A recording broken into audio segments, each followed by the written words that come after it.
मनुवादियों ने ऊंच नीच के नाम पर इस कदर बदनाम किया था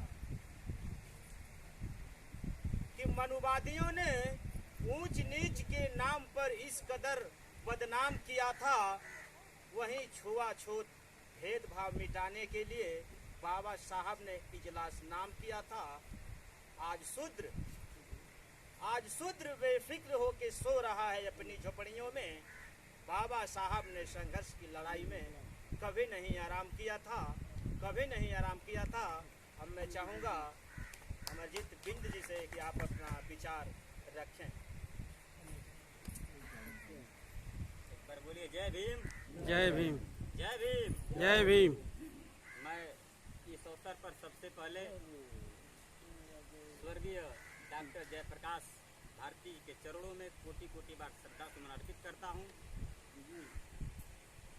तथा इस अवसर पर अपने समाज में जन्मे, बहुजन समाज में जन्मे ऋषि मुनि, बोधिसत्व रविदास, बोधिसत्व कबीर, बोधिसत्व गाडगे बाबा, महात्मा ज्योतिबा फुले, नारायण गुरु पेरिया रामा स्वामी नायकर, छत्रपति साहू जी महाराज, महाराजा सुहलदेव, महाराजा वेणुबिंद, महाराजा गुहराज निषाद तथा इस देश के विश्व के सबसे बड़े लोकतंत्र के महानायक, समस्त नारी जाति के मुक्तिदाता, विश्व रत्न बोधिसत्व परम पूज्य महामानव सिंबल ऑफ नॉलेज बाबा साहब डॉक्टर भीमराव अम्बेडकर, माता रमाबाई अम्बेडकर तथा बहुजन समाज में जन्मे तमाम ऋषि मुनि संत महापुरुषों वीर क्रांतिकारी योद्धाओं से हम सभी का परिचय करा देने वाले बहुजन नायक मान्य श्री कांसी राम जी के चरणों में कोटि कोटि बार श्रद्धा सुमन अर्पित करते हुए आज इस सभा में उपस्थित भीम चर्चा के राष्ट्रीय अध्यक्ष परम आदरणीय परम श्रद्धेय जो बाबा साहब अम्बेडकर के आंदोलन को ऊंचाइयों तक पहुंचाने में अपने जीवन को लगा दिए श्रद्धेय लेखपाल साहब जी तथा यहाँ उपस्थित बहुजन समाज के सम्मानित लोग, मैं अपने तरफ से इस अवसर पर आप सभी लोगों का कोटि कोटि बार हार्दिक बंधु अभिनंदन स्वागत करता हूं। मैं चाहता हूं एक बार जोरदार तालियों से स्वागत होना चाहिए। देखिए, आज स्वर्गीय जयप्रकाश भारती जी का जो साजिश के तहत हत्या हुई है, तो जब हत्या इनकी हो गई तो ये मरे नहीं, ये अमर हो गए, क्योंकि ये अपने समाज के लिए लड़ने वाले थे, समाज के लिए मरने वाले थे, चलने वाले थे। तो जो समाज के लिए लड़ते हैं, चलते हो, मरते नहीं, वो अमर हो जाते हैं। इनका जीवन सही अर्थों में अपने समाज के लिए समर्पित था, मानवता के लिए समर्पित था, निर्बल दुर्बल गरीब दीनहीन व्यक्तियों के लिए समर्पित था। इनका सपना था अपने समाज का हक अधिकार मान सम्मान रोटी कपड़ा मकान मिले, इस देश के बहुजन समाज का हिस्सा मिले, इस देश को ओबीसी एससी एसटी लोगों का मान सम्मान स्वाभिमान मिले, बाबा साहब का कारवा आगे बढ़े। तो यदि आप लोग इनके सपना को साकार करना चाहते हैं तो आज इनके शहादत दिवस पर कसम खानी होगी, प्रतिज्ञा करना होगा, यह संकल्प लेकर घर जाना होगा कि जब तक इस देश के मूल निवासियों का हिस्सा नहीं मिल जाता है, जब तक इस देश के ओबीसी एससी एसटी लोगों का मान सम्मान स्वाभिमान नहीं मिल जाता है, तब तक हम लोग चैन से नहीं बैठेंगे। जब तक कि बाबा साहब का कारवां इस देश के बहुजनों के घर घर में नहीं पहुंच जाता है, तब तक हम लोग चैन से बैठने वाले नहीं हैं। तब जाकर के सही मायने में स्वर्गीय जयप्रकाश भारती जी का सपना पूरा होगा। साथियों, मेरे देश के मूल निवासियों, बाबा साहब अम्बेडकर ने कहा था कि 100 साल जीने से अच्छा है कि एक दिन में वो काम कर जाओ कि दुनिया 100 साल तक याद करे। तो ये समाज के लिए लड़े, समाज के लिए चढ़े, तो इनकी मृत्यु नहीं, ये शहादत हो गए। जो व्यक्ति कहा जाता है कि जो मौत से डरते हैं वो कभी जिंदा नहीं रहते, और जो मौत से नहीं डरते हैं वो अमर हो जाते हैं, शहीद हो जाते हैं। तो ये शहीद हो गए। ये जब तक ये सृष्टि रहेगा तब तक हम लोग इनका शहादत दिवस मनाएंगे। इसको दुनिया कोई ताकत नहीं रोक सकती है। ये महापुरुष के क्रम में गिनती हो गए।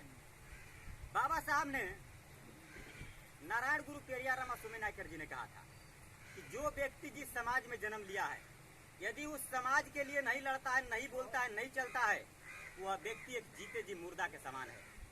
तो इसलिए आप लोग अपने समाज के लिए लड़ो, अपने समाज के लिए बोलो, अपने समाज के लिए चलो। और यह भी नहीं कर सकते तो उस व्यक्ति का साथ दो जो आपके समाज के लिए लड़ रहा है, आपके समाज के लिए बोल रहा है, आपके समाज के लिए लिख रहा है, आपके समाज के लिए चल रहा है। और यह भी नहीं कर सकते तो उस व्यक्ति का हौसला कभी मत गिराइएगा जो आपके हिस्से की लड़ाई लड़ रहा है, जो बहुजन समाज के मान सम्मान रोटी कपड़ा मकान की लड़ाई लड़ रहा है, जो इस देश को OBC SC ST Bahujan Samaj के लोगों का हिस्से की लड़ाई लड़ रहा है, जो बाबा साहब के कार्यों को आगे बढ़ाने की लड़ाई लड़ रहा है, उसके हौसला को कभी मत गिराइएगा।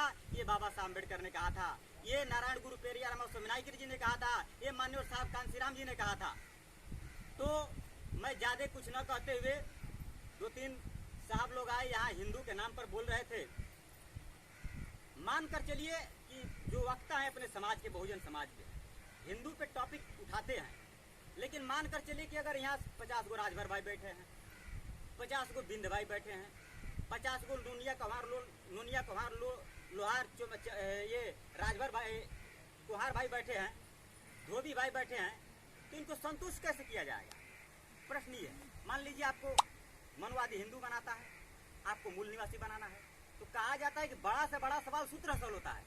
अगर सूत्र पता है तो हल कर पाएंगे सवाल, और सूत्र पता नहीं तो हल नहीं कर पाएंगे। ये चमार भाई आज सबसे ज्यादा हैं, ये बुद्धिमान है, पढ़े लिखे लोग हैं, इनको आप समझाएंगे समझ जाएंगे, लेकिन ये राजभर और बिंद कैसे समझेंगे कि हिंदू का मतलब क्या होता है?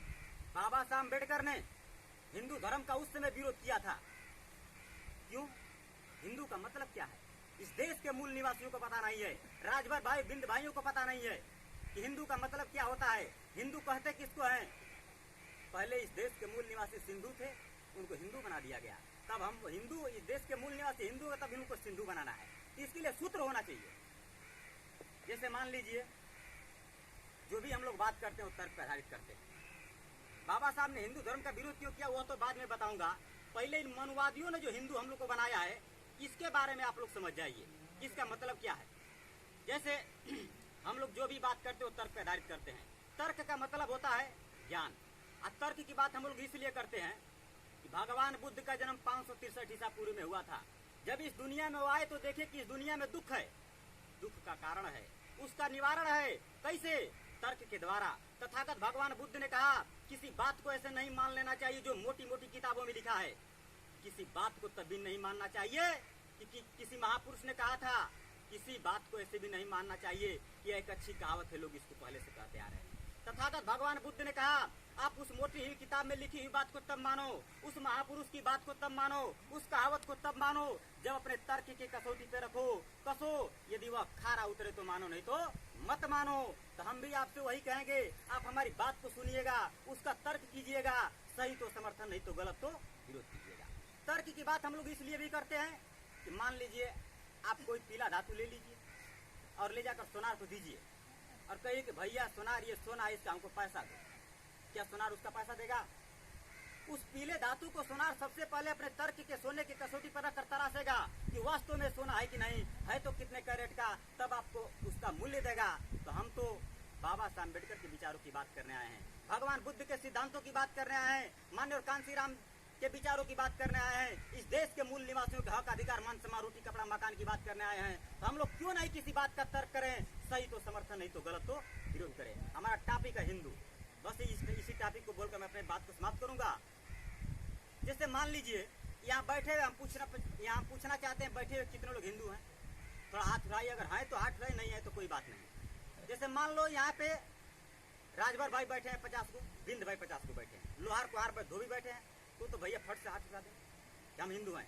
सर उठाएंगे नहीं उठाएंगे? एकदम सही। तो मान लीजिए कि अगर हम लोग अपने जैसे राजभर भाई बिंद भाई धोबी कुहार लोहार अगर कहते हैं कि हम लोग हिंदू हैं, तो हिंदू का मतलब क्या? यह बात उन सभी के लिए है जैसे बिंदमला केवट माझी मझवार तुरा तुरैया बाथम बाथवा गुड़िया धुरिया कहार कश्यप कोली वही मच्छी मार तेंदुलकर मेहरा बेहरा महादेव कोली डोंगर कोली चाय तियर सुरैया खर्चवार मायावार फुलवत अंतर्वेदी वन पर भर राजभर कुशवाहा महारोडवीर खरबिंद लोधबिन लोधे लोधिया राजपूत गंगा पुत्र जय छत्री डोम मुसर कोलबिल नाव कुहाल वार दो विरायकवार बतन सानी नूनिया चौहान गोड़ खरवा ताई तो मरादी में तो बेलदार सानी प्रजापति कुंभार माली। ये उन सब मूल निवासियों के लिए है। इनको जानना चाहिए कि हिंदू का मतलब क्या होता है। अब बाबा साहब ने इसका विरोध क्यों किया था? जैसे मान लो कि बिंद भाई यहाँ बैठे हैं, राजभर भाई बैठे, हम पूछ रहे हैं कि बताओ आप हिंदू हो? वो कहते हैं कि हम लोग हिंदू हैं। तो हिंदू को 4 वर्णों में बांटा गया है, ब्राह्मण क्षत्रिय वैश्य और शूद्र। हिंदू का यही 4 वर्ण है। और हम लोग राजभर भाई और बिंद भाई कहते हैं कि हम लोग हिंदू हैं, तो इनको चारों में से कहीं ना कहीं होना चाहिए कि नहीं होना चाहिए? अनिल सर जी बताइए। होना चाहिए भाई। तो हम पूछना चाहते हैं राजभर भाई और बिंद भाइयों से, क्या आप बताइए, क्या हम लोग ब्राह्मण हैं? नहीं। क्षत्रिय हैं? नहीं। वैश्य बनिया? बहुत लोग जो पढ़े लिखे लोग हैं वो भी सीखे। कभी डिस्कस होता है यादव भाइयों से, बिंद भाइयों, राजभर भाइयों से, तो कहते हैं कि हम लोग को ओबीसी में डाल दिया गया। ठीक है, अगर ये हमको ओबीसी में डाला गया है तो भारत में 6743 जाति निवास करती है। तो इसमें एक भी, जैसे मान लीजिए ओबीसी में हमको डाल दिया गया, तो जैसे एक बाप के 4 बेटे हों और बाप के नाम से 4 बीघा जमीन है, तो चारों बेटों को बाप के हिस्सा बराबर हो कि नहीं होगा? जैसे साहब के 4 बेटे हैं, इनके पास 4 बीघा जमीन है, तो चारों बेटों का हिस्सा बराबर हो कि नहीं होगा? 1-1 बीघा। तो ये हिंदू है, इसको आप बाप मान लीजिए। ये हिंदू है, इसको बाप मान लीजिए। इसके 4 पास मान लीजिए, इसके पास 4 बीघा जमीन, चारों बेटों में बांटना। तो 1 बीघा जमीन रजिस्ट्री कर दो ब्राह्मण को, 4 बीघा जमीन है, 4 बेटे हैं। दूसरा बीघा जमीन कर दो रजिस्ट्री छत्री को। अब 2 बेटे बचे, 2 बीघा जमीन बचा। जो तीसरा बीघा जमीन है, जो राजभर भाई, बिंद भाई, केवट कश्यप कहते हैं कि हम लोग ओबीसी में डाला गया, यादव लोग कहते हैं कि ओबीसी में डाला गया है, तो इस देश में 6743 जाति निवास करती है। तो इसी में 6000 से ज्यादा जातियों को डाल दिया गया है। तो गलत है कि नहीं है? अगर 1 बीघा पंडित को, 1 बीघा छत्री को, तो 1 बीघा बिंदु को होना चाहिए। अगर हम बिंद है तो हम कहें भैया हमको 1 बीघा दो जमीन वहां पे। अगर जिस व्यक्ति ने इस वर्ण का निर्माण किया, क्यों नहीं उतना वर्ण बना जितना इस देश के अंदर जाति निवास करती है? अगर 1 बीघा ब्राह्मण, 1 बीघा क्षत्रिय, 1 बीघा बिंद के लिए होना चाहिए, 1 बीघा यादव के लिए होना चाहिए, 1 बीघा राजभर के लिए होना चाहिए, नोनिया चौहान गोड़ खरवार के लिए होना चाहिए। अगर यहाँ देना है तो दो, अगर रखते हो तो ठीक, और नहीं दोगे तो हम इसको मानने के लिए तैयार नहीं। रही बात चौथा, राजभर भाई और बिंद भाई, चाहे ये जो मूल निवासी कहते हैं कि हम लोग क्षुद्र में आते हैं, ये क्षुद्र भी नहीं। मनवादियों ने ये जबरदस्ती हमको यहाँ बनाया है, लेकिन हम लोग हैं नहीं। जब आर विदेशी इस देश में आए तो अपने आप को 3 भाग में बांट लिया। जो पूजा पाठ किया वो ब्राह्मण हुआ, जो लड़ने का काम किया क्षत्रिय हुआ, जो व्यापार किया वो बनिया हुआ। जो इस देश के मूल निवासी थे उनको उन लोगों ने क्षुद्र बनाया, लेकिन हम लोग हैं नहीं। बाबा साहब अम्बेडकर ने इसका विरोध क्यों किया? हम लोग हिंदू वाले नहीं, सिंधु वाले हैं। जो हिंदू शब्द किसी धर्म पुराण ग्रंथ में नहीं लिखा गया, आप जाकर खोज लीजिएगा, महाभारत रामायण जो भी पुराण है। लेकिन जो सिंधु शब्द है, पूरे विश्व में 3 सभ्यता पढ़ाई जाती है। मिस्र की सभ्यता, मेसोपोटामिया की सभ्यता, सिंधु घाटी की सभ्यता। तो हम लोग अब पूरे विश्व में सबसे पुरानी तथा विकसित सभ्यता का नाम है सिंधु घाटी की सभ्यता। तो हम लोग हिंदू वाले नहीं, सिंधु वाले हैं। आज जब सिंधु वाले हैं तो इस देश का असली मूल निवासी बाबा साहब अम्बेडकर ने इसका विरोध क्यों किया? हिंदू का मतलब होता है हीन माने, संधि विच्छेद कर लीजिए, हीन माने नीच होता है, और दू माने समूह। जो नीचों का समूह है वही हिंदू है। तो देख लीजिए भैया, आप लोग हिंदू बनना, हिंदू बनेगा तो नीचे रहेंगे, आज जब सिंधु वाले बनेंगे तो इस देश के मूल निवासी हो गए। बाबा साहब अम्बेडकर ने इसका विरोध क्यों किया था? बाबा साहब अम्बेडकर के कहने का मतलब ये था कि हिंदू धर्म ऐसी 4 बहुमंजिली इमारत है, इसमें दरवाजा है ना खिड़की है, इसमें ऊपर का व्यक्ति नीचे नहीं जाता और नीचे का व्यक्ति ऊपर नहीं जाता। अगर ब्राह्मण है तो ब्राह्मणी जन्म लेगा, ब्राह्मणी जिंदगी जिएगा, ब्राह्मणी मर जाएगा, एक तल से दूसरे तल पे नहीं आएगा। उसी प्रकार क्षत्रिय है, क्षत्रिय जन्म लेगा, क्षत्रिय जिंदगी जिएगा, क्षत्रिय मर जाएगा, ये दूसरे तल से तीसरे पे नहीं आएगा। उसी प्रकार वैश्य है, उसी प्रकार क्षुद्र है। आप हिंदू बनते हो तो वो लोग आपको हिंदू धर्म के अनुसार यहीं का यहीं रखे हैं, नीच का नीच रखे हैं। आप अपने बच्चे को कितना पढ़ा लिखा कर विद्वान, इंजीनियर, वैज्ञानिक, कलेक्टर, जज बना दीजिए, आपका बेटा हिंदू धर्म के अनुसार हमेशा नीच का नीच रहेगा। लेकिन एक ब्राह्मण का लड़का कितना बुर्बक, चुतिया, गधा, मूर्ख होगा, हिंदू धर्म के अनुसार हमेशा ऊपर का ऊपर रहेगा। ये हिंदू धर्म की व्यवस्था है, इसलिए इसका विरोध बाबा साहब अम्बेडकर ने किया था। तो मैं ज्यादा कुछ न कहते, बोलना तो साफ सब लोगों को सुनना है, बोलेंगे तो दिक्कत होगा। कभी कार्यक्रम लगेगा तो हम लोग बढ़िया से कड़र पढ़ाएंगे समाज के लोगों को। तो मैं ज्यादा कुछ न कहते हुए इस अवसर पर पुनः स्वर्गीय जयप्रकाश भारती जी के चरणों में मैं कोटि कोटि बार श्रद्धा सुमन अर्पित करते हुए 7 बार प्रणाम, वंदन, अभिनंदन, स्वागत करता हूँ। जिनकी सभा के प्रति तथा स्वर्गीय जयप्रकाश भारती के प्रति सच्ची आस्था व सच्ची श्रद्धांजलि अर्पित है। जय हिंद, जय भारत, जय भीम, धन्यवाद, नमो बुद्धाय।